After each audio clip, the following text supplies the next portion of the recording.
हे RTO office जे आहे पूर्व नागपूरचं म्हणा किंवा आपल्या नागपूरचे इतर जे दोन ऑफिस आहेत ते विषय असा आहे की हे ऑफिसची निर्मिती आहे वाहनधारक आणि जी सर्वसामान्य जनता आहे त्यांच्या कामासाठी हे ऑफिस काढलेलं आहे.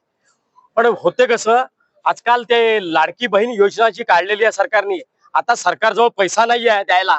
तर हे आरटीओचे जे आहेत, आज ज्या अधिकाऱ्यांना आम्ही भेटायला आलो ते कुठल्या तरी रोडवर असतील आता वसुली करत. आणि नागपूरमध्ये म्हणा किंवा संपूर्ण महाराष्ट्रामध्ये आरटीओचे अधिकारी टेबलवर भेटण्यापेक्षा ते बाहेर कुठल्या तरी हायवेवर उभे राहतात आणि फक्त पैसा गोळा करून देण्याचं केंद्र झालेलं आहे सरकारसाठी. आणि जो बिचारा वाहनधारक आहे तो याच्यात भरडला जातो. सर्वसामान्य नागरिक जे आहेत ते भरडल्या जातात.